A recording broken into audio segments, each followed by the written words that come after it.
지금부터 들으시는 이야기는 어느 쪽 기록에도 존재하지 않습니다. 북한에도 없고 남한에도 없고 심지어 가족 호적에도 없는 사람의 이야기입니다. 이 사람은 태어났지만 태어난 적이 없고 죽었지만 죽은 적이 없습니다. 그 이름은 리현수. 그리고 이 기록이 외부로 나오는 순간 어떤 사람들은 굉장히 불편해질 겁니다. 왜냐하면 지금까지 편하게 살아온 사람들의 입장이 통째로 흔들리거든요. 안녕하세요. 윤호TV입니다. 이 채널은 뉴스에 안 나오는 이야기, 누가 죽었는지도 모르는데 이미 장례가 끝나버린 사람들의 이야기, 그리고 한 번이라도 입 밖에 꺼내면 그 사람 어디 갔냐? 라고 묻는 순간부터 위험해지는 그런 이야기들을 다루는 곳입니다. 오늘 내용이 끝까지 충격적이었다면 구독과 좋아요로 함께 해주세요. 그 작은 행동 하나가 기록에서 삭제된 사람들을 이 세상에 다시 올려놓는 힘이 됩니다. 이제 시작합니다. 평양 1957년 겨울, 첫눈이 온 다음날 밤, 평양 모란봉 아래 조선중앙통신사 건물 뒤편, 아무도 쓰지 않는 옥상 비상계단, 추위가 뼛속을 먹는 그런 밤이었습니다. 달빛조차 허락받지 않은 것처럼 하늘은 쥐죽은 듯 흐렸고 하얀 입김이 멀리까지 번지지 못하고 바로 얼굴 앞에서 잘려나갔습니다. 그 계단 위에서 한 남자가 마지막 담배를 피우고 있었습니다. 그가 바로 조선중앙통신사 해외부 기자 이현수였습니다. 겉으로만 보면 그는 국가선전 기사를 번역해서 외신으로 뿌리는 그런 사람입니다. 위대한 영도의 현지지도, 인민들의 뜨거운 환영, 미제와 괴뢰들의 도발 규탄 성명, 그런 문장을 영문으로 옮기는 게 그의 일처럼 돼 있었습니다. 평범하죠? 그런데 그건 거칩니다. 실제로 그의 책상 서랍맨 아래엔 다른 타자기가 하나 더 있었습니다. 그 타자기는 외국식 배열이었고 그 타자기로 나간 문서는 전혀 다른 곳으로 갔습니다. 그 문서의 제목은 이렇게 시작합니다. 나는 기록하고 있다. 언젠가 이 기록이 나를 죽일 텐데 그럼에도 나는 기록한다. 리현수는 정보원도 아니고 스파이도 아니었습니다. 그는 생각보다 단순한 목적을 가진 사람이었습니다. 그냥 진짜를 남기고 싶어 했습니다. 진짜가 아무데도 남지 않는 나라에서 누군가는 그걸 적어야 한다고 믿었던 사람. 그래서 그는 위험해졌습니다. 진실을 말하려던 게 아니라 진실을 보관하려고 했다는 이유 하나로 그날 밤 그가 옥상으로 올라간 이유는 단순했습니다. 누군가를 기다리고 있었거든요. 그 누군가는 매주 목요일마다 그와 만났습니다. 다른 누구도 몰랐고 알면 안 되는 사이였습니다. 조선중앙통신사 번역실 최은하, 26, 늘 조용했고 시키는 일만 했고 회색 코트만 입고 다니는 여자. 누가 보면 그냥 배경입니다. 하지만 이 둘은 배경이 아니었습니다. 현수동무. 작은 목소리가 뒤에서 떨리며 들렸습니다. 두꺼운 목도리 위로 보이는 입술은 새파랗게 얼어있고 손은 제대로 장갑도 못 끼고 있었습니다. 그는 담배를 발로 끄고 웃지도 않은 얼굴로 천천히 고개만 돌렸습니다. 오래된 연인처럼 익숙해서가 아니었습니다. 반대로 서로 너무 낯설었기 때문입니다. 두 사람은 사랑하는 사이였지만 사랑한다고 말한 적은 단 한 번도 없었습니다. 그 말이 입 밖으로 나오는 순간 그 말 자체가 증거가 되기 때문이었습니다. 그는 봉투 하나를 내밀었습니다. 아주 얇은 봉투. 두툼하면 들키거든요. 얇아야 합니다. 얇아야 옷 소매에 숨길 수 있고 얇아야 변명할 수 있습니다. 이건 내가 아니라 동무가 쓴 거다. 난 그냥 전달만 했다. 이렇게 말할 수 있게. 최은하는 봉투를 받으면서 고개를 들지 않았습니다. 시선을 맞추는 건 위험합니다. 조사받을 때 눈동자가 흔들리는 게 제일 먼저 걸리거든요. 그녀는 작은 목소리로 물었습니다. 오늘은 그냥 아니지요? 아니길 바랐다는 겁니다. 오늘은 그냥 자료 정리하고 흩어지는 날이길 바랐다는 뜻이었습니다. 하지만 그는 그 말을 듣자마자 아주 길게 숨을 내쉬었습니다. 그 긴 숨 하나로 그녀는 모든 걸 이해했습니다. 오늘은 그냥이 아니다.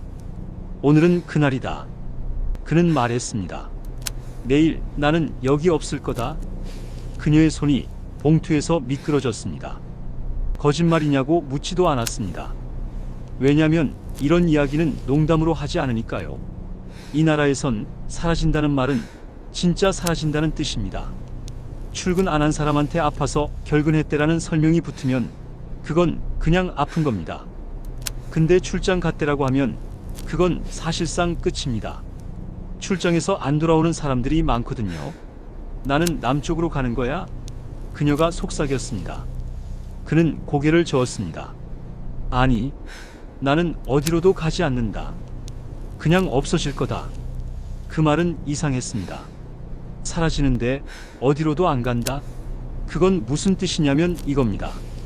그는 탈북자가 될 게 아니었습니다. 망명자도 될 게 아니었습니다. 정식 전향자, 전향기자, 체제 비판 지식인 같은 얼굴로 남측 언론에 등장할 생각도 전혀 없었습니다. 그가 계획한 건 훨씬 더 조용했습니다. 너무 조용해서 진짜로 존재 자체가 지워지는 방식이었습니다. 그는 이미 자기 서류를 바꿔놨습니다. 사진도, 생년월일도, 혈액형도. 조선중앙통신사에 있는 그의 인사기록 카드에는 낯선 얼굴이 붙어 있었습니다. 본인 얼굴이 아니었습니다. 웃지요? 그런데 이게 진짜입니다.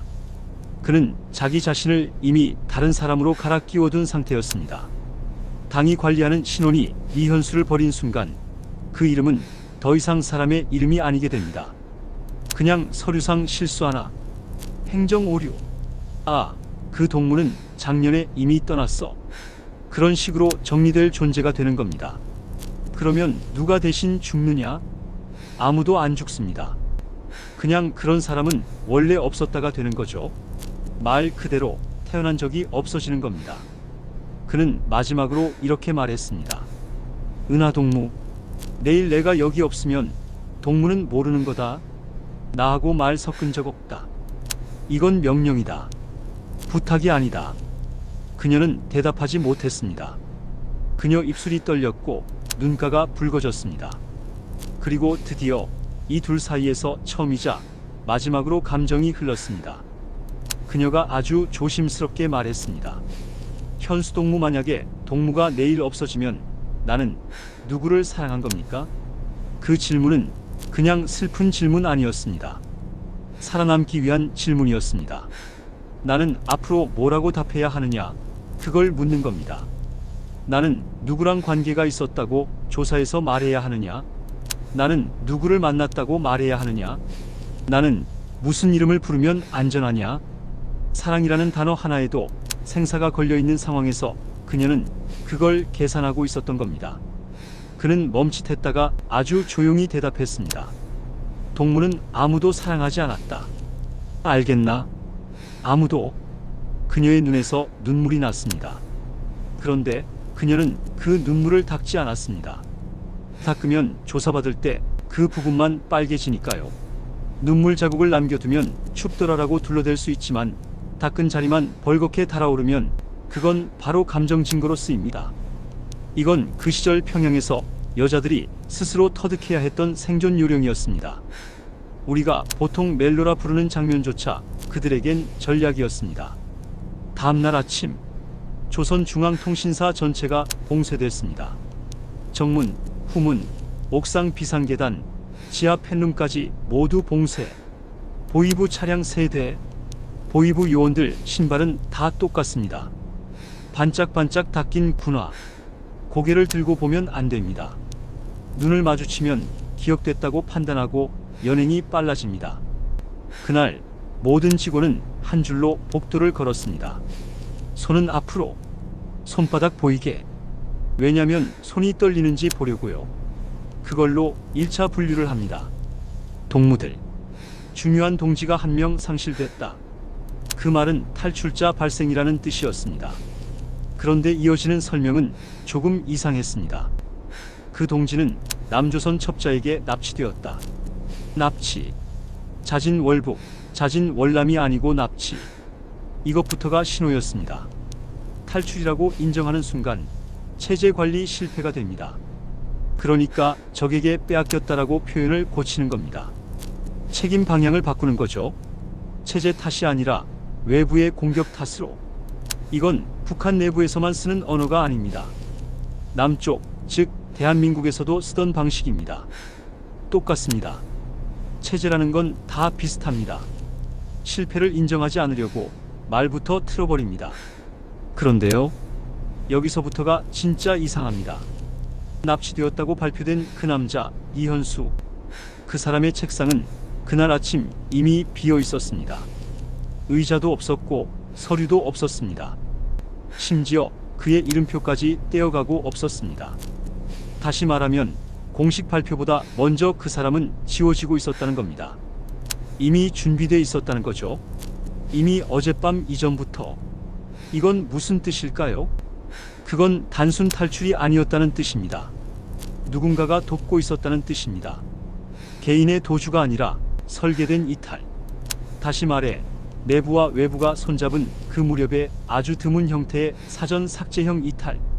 쉽게 말하면 그를 없애주기로 합의한 사람들이 있었다는 말입니다. 양쪽 다. 정확히 그날 점심 무렵 통신사 번역실 소속 여직원 한 명이 따로 불려나갔습니다. 이름은 최은아. 우리가 앞에서 말했던 바로 그 여자입니다. 그녀는 계단참에서 두 손을 앞으로 내밀었습니다. 묶일 걸 알고 있었으니까요. 그런데 묶지 않았습니다. 보이부 요원은 웃으면서 아주 공손하게 말했습니다. 은하 동무, 같이 가자요. 사실 확인만 하면 금방 온다요. 이 말 아시죠? 이 말은 북한에서 제일 무서운 말 중 하나입니다. 이 말은 거의 항상 금방 안 온다는 뜻입니다. 금방 오지 않는 사람을 우리는 뭐라고 하죠? 실종입니다. 그런데 실종은 통계에 안 나옵니다. 그냥 인사이동이 됩니다. 지방 발령, 교육 참여, 새로운 배치, 다 같은 말입니다. 다시 못 본다는 뜻입니다. 그녀는 차에 실렸습니다. 차 안은 조용했습니다. 그 조용함이 더 무서웠습니다. 보이부 요원이 말했습니다. 동무, 울 필요 없다. 지금 단계에서는 아직 판결 전이다. 그 말은 이런 뜻입니다. 울면 죄를 인정한 걸로 쓰겠다는 말이었습니다. 울면 정서적으로 연루됨을 근거로 반역 공범 만들 수 있거든요. 그래서 그녀는 울지 않았습니다. 대신 고개를 들었습니다. 그리고 용감하게 물었습니다. 현수 동무는 살아있습니까? 차 안의 모든 시선이 멈췄습니다. 조금 위험한 질문이었습니다. 하지만 동시에 그 질문에는 작은 장치가 숨어 있었습니다. 살아있습니까? 라고 물으면 그건 아직도 내 편이라는 뜻입니다. 그 사람은 아직 북한 쪽에 있죠? 라는 톤입니다. 반대로 그 사람 남조선으로 갔습니까? 라고 물으면 그건 곧장 공범 인정으로 해석됩니다. 그녀는 그걸 알고 있었습니다. 그녀는 마지막 순간까지 언어를 계산하고 있었습니다. 이 여자는 단순한 연인이 아니었습니다. 이 여자는 살아남는 법을 알고 있는 사람이었습니다. 그런데요, 여기서 믿기 어려운 일이 벌어집니다. 앞 좌석에 있던 보이부 요원이 잠깐 망설이더니 이렇게 대답한 겁니다. 살아있다. 이 대답은 규정상 나오면 안 되는 대답입니다. 원칙에 어긋납니다. 왜냐면 그 순간 기준으로 당의 공식 설명은 납치되어 소재 불명이거든요. 살아있다라고 하면 안 됩니다. 그럼 뭐예요? 단 한 가지죠. 그 요원 개인적으로 진심을 얹어준 겁니다. 이건 거의 사건입니다. 이건 말 그대로 금이 가 있는 징조예요. 내부가 이미 완전하지 않다는 뜻입니다. 조사실은 차갑지 않았습니다. 우리가 흔히 상상하는 시멘트 벽, 얼음장 같은 의자, 피 튄 바닥 아니었습니다. 방 안은 생각보다 따뜻했습니다. 깨끗했고 전등은 노란 불빛이었습니다. 말투도 부드러웠습니다. 오히려 그게 더 무섭습니다. 그건 신문이 아니라 설득이라는 뜻이기 때문입니다. 설득은 협조의 약속을 전제로 합니다. 협조하면 살려준다. 그 말은 협조 안 하면 묻어버린다. 이겁니다. 은하 동무, 우리는 동무를 범죄자로 보고 오지 않았소. 단지 사실을 묻고자 왔소. 그 동무가 남조선 첩자와 연결된 걸 알고 있었소? 그 동무가 외부와 내통한 사실을 동무는 인지하고 있었소? 그녀는 고개를 저었습니다. 모릅니다. 그 동무가 남조선으로 전향하려 했다는 사실을 동무는 알고 있었소? 여기서 그녀는 가볍게 눈을 떴습니다. 아주 짧은 순간, 이건 굉장히 조심스러운 타이밍이었습니다. 전향이라는 단어가 나왔기 때문입니다. 그 단어는 북한 내부가 먼저 꺼내는 단어가 아닙니다. 그건 남한 쪽 언어입니다. 남조선 방송이나 전단에서 쓰던 단어입니다. 전향 기자, 전향 지식인, 이건 남쪽 언론의 표현입니다. 그런데 지금 그 단어를 누구 입에서 들었죠? 북한 보위부 요원 입에서요. 이 말이 의미하는 게 뭡니까? 간단합니다. 지금 방 안에 있는 사람들 모두 남조선 쪽 정보 라인을 의식하고 있다는 뜻입니다. 상대 쪽 언어를 이미 받아들이고 있다는 뜻. 다시 말해서 이건 단순 내부 조사가 아닙니다. 이건 이미 남과 북이 서로의 언어를 확인하는 일종의 교차 신문입니다. 누가 누구에게 더 빨리 무릎 꿇는지 시험하는 장면이었습니다. 최은하는 대답했습니다. 아닙니다. 저는 그런 말 들은 적 없습니다. 이 대답은 기술적으로 아주 정확했습니다. 왜냐면 전향한다라는 단어를 이현수는 직접 말한 적이 없었거든요. 그는 이렇게 말했죠. 나는 어디로도 가지 않는다. 그녀는 그 문장을 그대로 머릿속에서 굴렸습니다. 전향은 남쪽으로 가서 얼굴 공개하고 마이크 잡는 거잖아요. 근데 그는 그 길을 원하지 않았습니다. 그러니까 지금 그녀의 대답은 거짓말이 아니라 해석 차이였습니다. 이건 신문에서 오래 버티는 방식입니다. 거짓말을 안 하고도 살아남는 기술. 하지만 이 신문은 오래 가지 않았습니다. 예상보다 빠르게 끝났습니다. 마지막 질문이 그걸 결정했습니다. 은하 동무, 동무는 그 남자를 사랑했소?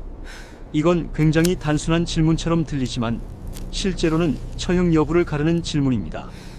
사상적으로 흔들렸냐? 라는 걸 묻는 겁니다. 이념보다 남자 하나를 더 소중히 여겼냐? 그럼 그건 체제보다 개인이라는 뜻이고 그건 반역으로 충분합니다. 그녀는 대답하지 않았습니다. 변명도 부정도 하지 않았습니다. 그냥 눈을 감았습니다. 신문관은 기록지에 뭔가 한 줄 적었습니다. 그리고 의외의 말을 했습니다. 충성에 대해서는 아직 판단 유보하겠소. 은하동무는 사상 재정비 교육을 받게 될 것이요. 기간은 36개월. 36개월. 세 글자. 딱 그걸로 인생이 바뀝니다. 그녀는 끌려갔습니다. 사상 재정비 교육. 들어간 사람 거의 안 나오는 그곳. 그런데 이 여자는 나왔습니다. 이게 바로 우리가 오늘 얘기하려는 핵심입니다. 이 여자는 살아서 나왔습니다. 이유가 있습니다. 1960년 봄, 정확히 3년 후, 그녀는 다시 평양 거리를 걸었습니다. 몸무게는 절반으로 줄어 있었고, 손등엔 흉터가 있었고, 머리는 짧게 잘린 채 얼룩이 져 있었습니다. 하지만 이상한 게 하나 있었습니다. 그녀는 아직 두 눈으로 세상을 똑바로 보고 있었습니다. 완전히 부서진 눈빛이 아니었습니다. 다시 말해, 완전히 꺾이지 않았습니다. 그건 매우 드문 경우입니다. 왜냐면 대부분은 꺾이거든요. 그녀가 평양 시내를 걷던 그날, 거리에 낯선 차가 한 대 주차되어 있었습니다. 번호판이 평양 번호판이 아니었습니다. 차 안에서 내린 남자 둘, 그리고 그 뒤로 낯선 서양인 남자 하나가 내렸습니다. 외국인이었습니다. 그런데 문제는 그 뒤였습니다. 차 문이 한 번 더 열리면서 한 남자가 내렸습니다. 그 남자. 그녀는 그 자리에 얼어붙었습니다. 현수. 그녀는 의식적으로 목소리를 줄이려 했지만 그 이름이 목을 뚫고 나와버렸습니다. 그건 반사 반응이었습니다. 그만큼 그 얼굴은 똑같았습니다. 똑같은 머리선, 똑같은 광대뼈, 똑같이 왼쪽으로 약간 기운 어깨. 그가 고개를 돌렸습니다. 그리고 아주 천천히, 아주 조심스럽게 그녀를 봤습니다. 오래 본 것도 아니고 반가워한 것도 아니고 감격도 아니었습니다. 그냥 아주 잠깐. 그러고 다시 시선을 돌렸습니다. 마치 이렇게 말하는 것 같았습니다. 지금 나를 아는 표정을 짓지 마라. 그때 그녀는 깨달았습니다. 아, 이 사람은 살아있구나. 살아있는데 더 이상 나랑 같은 쪽이 아니구나. 이건 비극 같죠? 근데 아직 끝 아닙니다. 오히려 지금부터가 시작입니다. 그녀는 그날 밤 그 남자를 몰래 따라갔습니다. 그가 들어간 곳은 대외선전용 국제기자 숙소. 평양 안에 있지만 북한 주민은 접근 못하는 구역. 그가 그 안으로 들어갔다는 건 뭘 의미하느냐? 간단합니다. 그는 지금 평양이 허용한 외부 인물 신분으로 그 자리에 있다는 뜻입니다. 즉, 공식적으로는 외부인입니다. 다시 말해서 이 사람은 살아서 사라지는 데에 성공한 겁니다. 북쪽에선 이미 죽은 사람 취급하면서 동시에 필요할 땐 증언용 인물로 불러와 보여줄 수 있는 사람. 체제가 특별히 관리하는 유령. 이 표현밖에 안 나옵니다. 관리되는 유령. 그날 밤 그녀는 무모한 선택을 합니다. 그대로 숙소까지 갔습니다. 문 앞에 서 있던 남조선 쪽 요원으로 보이는 남자가 막아섰습니다. 여긴 들어갈 수 없습니다. 그녀는 떨리는 목소리로 말했습니다. 나는 저 사람의 약혼녀요. 거짓말. 아주 위험한 거짓말. 그런데 그 말은 효과가 있었습니다. 왜냐하면 약혼녀라는 단어는 양쪽이 다 이해하는 단어거든요. 사상성보다 관계성이 먼저인 단어. 감시망을 일시적으로 느슨하게 만드는 단어. 피 한 방울 안 섞였어도 가족만큼 강력하게 통하는 단어. 그녀는 방으로 들어갔습니다. 방 안은 난방이 3개 올라와 있었고 외국 담배 냄새가 났습니다. 그리고 그 남자 테이블에 앉아 있었습니다. 지금 그 이름은 리현수가 아니었습니다. 남쪽에선 그를 이민수라고 부르고 있었습니다. 그의 앞에는 취재 기자들 2명이 앉아 있었고 녹음기가 돌아가고 있었고 위스키 냄새가 아주 옅게 떠 있었습니다. 그녀가 들어오자 남자 기자 1명이 물었습니다. 이분은 누구십니까? 그 순간 리민수라 불린 그 남자가 입을 열었습니다. 그 사람은 내 과거요. 그녀의 심장이 멎었습니다. 그 말은 얼핏 들으면 멋있는 대사처럼 들립니다. 근데 아니에요. 그건 철저한 방어 문장이었습니다. 그녀는 개인사다. 정치적 라인 아니다. 라고 선을 그어주는 말입니다. 다시 말해, 이 여자는 내 일 때문에 여기 온 게 아니다. 건드리지 마라. 라는 보호선언이자 동시에 이 여자에게서 더 묻지 마라. 라는 차단 선언이었습니다. 그가 할 수 있는 최대치였습니다. 잠깐의 침묵 후 기자들이 나갔습니다. 방엔 2사람만 남았습니다. 드디어 3년 만에 단둘이. 그런데요, 여기서 여러분이 상상하는 장면은 벌어지지 않습니다. 눈물의 포옹, 재회. 당신 살아있었어? 나도 기다렸어. 이런 거 없습니다. 그건 드라마고 여기는 현실입니다. 현실은 항상 더 잔인하게 조용합니다. 그녀가 먼저 입을 열었습니다. 현수동무, 당신은 나한테 아무도 사랑하지 말라고 했습니다. 기억나지요? 그는 고개를 끄덕이지도 않았습니다. 표정 하나 움직이지 않았습니다. 그는 그냥 숨만 쉬었습니다. 그녀는 계속했습니다. 그 말 때문에 나는 살아나왔습니다. 고맙습니다. 여기서 잠깐 이 말이 뭔지 설명드릴게요. 그녀가 36개월 사상 재정비에서 살아나온 이유, 바로 그겁니다. 나는 그 남자를 사랑하지 않았다. 그를 끝까지 밀어붙였기 때문입니다. 사랑을 부정했기 때문에 살아남았습니다. 아이러니하죠? 사랑 안 했다 라고 증명해야 사랑을 지킬 수 있는 곳. 그게 그 시절의 평양이었습니다. 그녀는 아주 조용히 그의 앞에 앉았습니다. 그리고 낮은 목소리로 물었습니까?